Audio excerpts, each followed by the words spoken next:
What is going on, Jet fans? Matt O'Leary back with another video. In today's video, I want to get into Brandon Aiyuk requesting a trade from the San Francisco 49ers and discuss if that is a realistic option for the New York Jets. It's been one of the worst kept secrets in the NFL. Brandon Aiyuk and the San Francisco 49ers look to be parting ways. It just seems like they don't want to pay Brandon Aiyuk. They could trade him and potentially get a high pick and replace him in a deep wide receiver class. At least that's their logic behind it. But the reason why I want to bring up the New York Jets is because a lot of people are looking at pick number 10 and they think the New York Jets have options now because of what they did in free agency, how they bring in Mike Williams. They sign 3 new starters on the offensive line, and 2, and then add 1 in a trade.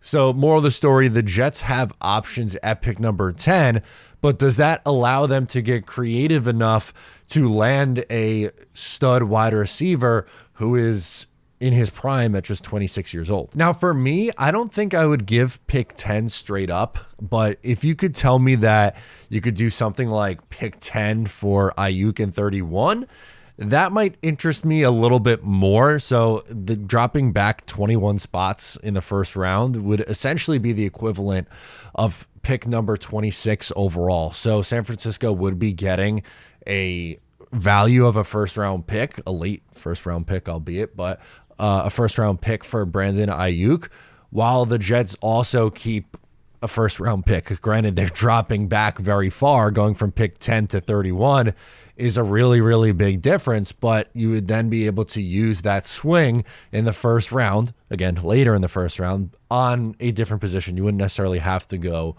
wide receiver. You still could, but some names in that range: Tyler Guyton, offensive tackle out of Oklahoma; Jordan Morgan, offensive tackle out of Arizona; Lad McConkey, wide receiver out of Georgia.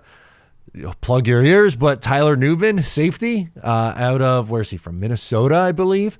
That is all the players in that range. Not all, but that's a nice chunk of players that you could be looking at in that range late in the first round.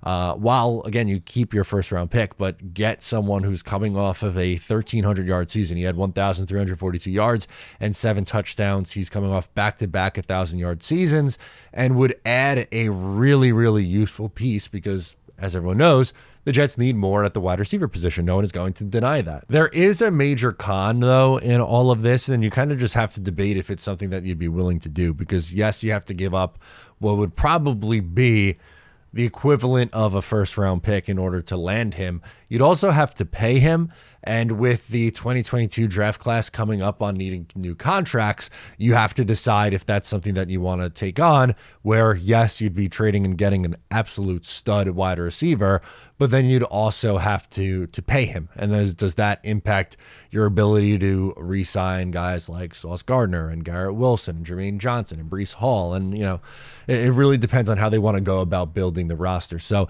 I love Brandon Aiyuk, the player. I think he would be a really good fit on this team. I just don't know if the pros outweigh the cons on this one. I don't know if it makes sense for this Jets team because they would then also have to, as I mentioned, it's not only you're giving up a lot in a trade, which would be worth it for the player, but you'd then have to pay him. So is that something that Joe Douglas and the Jets are looking to do?